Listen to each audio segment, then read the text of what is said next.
Bonjour à tous et bienvenue dans ce magazine hebdomadaire de l'économie. Je suis Armelga. À suivre cette semaine, ralentissement de la croissance mondiale, le Fonds monétaire international revoit ses prévisions pour les 2 prochaines années. Taux de chômage en Afrique, la Banque africaine de développement prône la création de 12 millions de nouveaux emplois chaque année pour contenir l'augmentation du chômage. Et puis, la Guinée-Bissau revoit à la hausse son plan de relance pour l'année 2019. Le pays lourdement endetté mise entre autres sur la filière anacarde.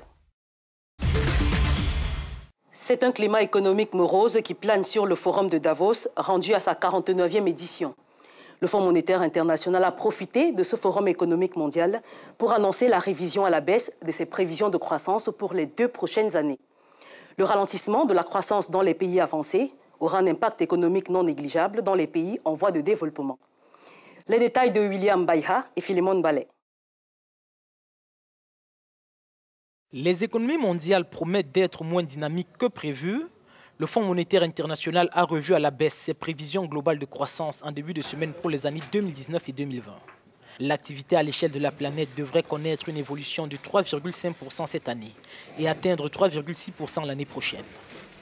Pour ne s'en tenir qu'à l'année 2019, il s'agit d'une baisse significative de 0,2% par rapport à une première copie du FMI rendue en octobre 2018.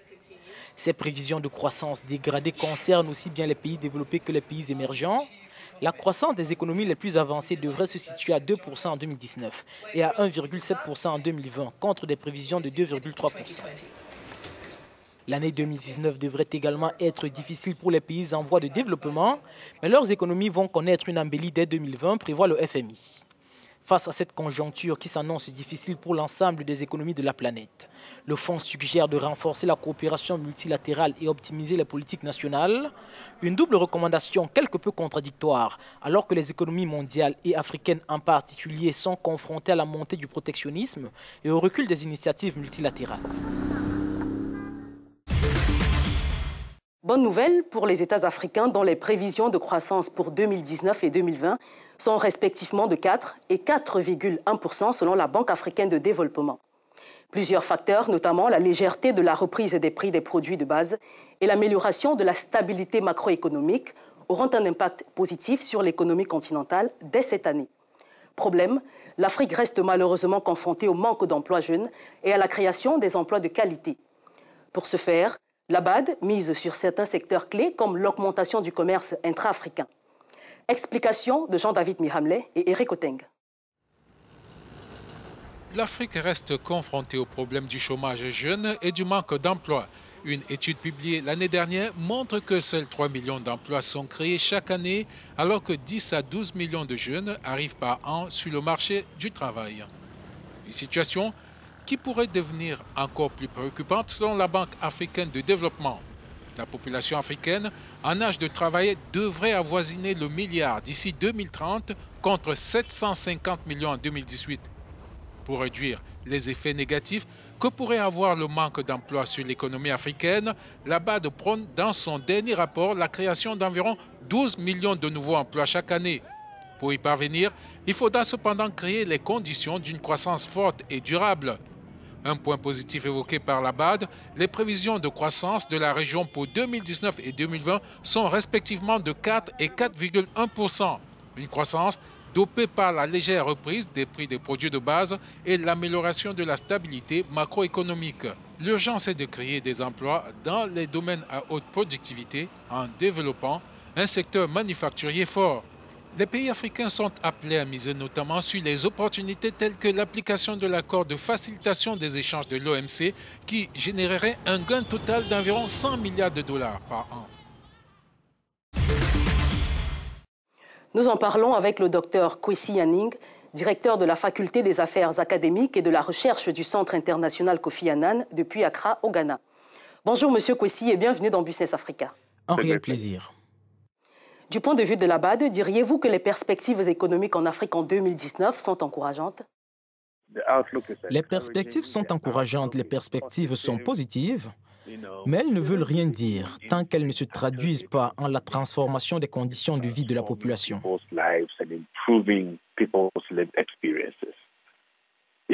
Si nous devrions procéder à un échantillonnage aléatoire des perspectives proposées ou présentées au cours des 2 ou 3 dernières décennies, elles ne se sont pas concrétisées et n'ont eu aucun impact sur la vie des Africains ordinaires. Il y a donc peu de différence entre ce qui est écrit et projeté et notre capacité à les traduire et à transformer ces projections en une réalité significative qui peut transformer la vie des gens. Je pense que le secteur est avant tout l'agriculture et qu'il s'agit d'un domaine très fondamental. C'est basique, ce n'est pas compliqué. La capacité des Africains à se nourrir et à créer des emplois dans le secteur agricole de manière significative pour la vie des gens, afin que nos jeunes arrêtent de traverser le désert du Sahara à la recherche de pâturages potentiellement plus verts ailleurs. Bien, au cours de l'année 2018, les institutions financières se sont inquiétées à plusieurs reprises du rythme d'endettement des pays africains. La tendance va-t-elle pouvoir s'inverser cette année? Je pense que si nous avions un adjectif différent de colossal, qui ne fait probablement qu'effleurer le nombre d'emplois créés, ce serait sûrement plus correct. La demande et les attentes vis-à-vis des emplois, en particulier des jeunes, sont énormes. Et notre gouvernement comprend le problème du défi démographique qui conduit au problème de l'emploi et par extension de la lutte contre le sentiment d'exclusion qui conduit lui aussi, parfois, à la violence.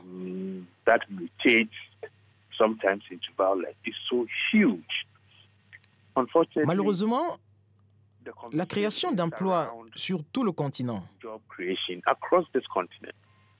à quelques endroits près, relève davantage du politique que de l'intervention opérationnelle. Et je pense que la rhétorique politique est fantastique. Et pour terminer, la question du chômage est centrale. La BAD parle de la nécessité d'avoir 12 millions de nouveaux emplois chaque année. Un défi colossal que les pays peinent finalement à réaliser?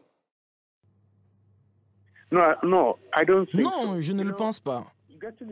S'endetter est une chose facile, vous savez. Et avec le temps, les gouvernements africains ont emprunté et emprunté encore, ce qui a créé un cercle vicieux d'emprunt pour payer les intérêts du précédent prêt. Et à la fin, il ne reste que peu de choses pour le développement. Je ne pense vraiment pas que nous soyons sortis du piège de la dette pour le moment, et je n'ai pas vu ni lu d'analyse solide, ni d'intervention ou de processus gouvernementaux pour nous sortir de ce piège. Cela crée un cercle vicieux. Et parce que nous empruntons, la capacité de jouer un rôle de surveillance sur la manière dont la somme empruntée a été utilisée et de sanctionner ceux qui ont échoué n'existe pas.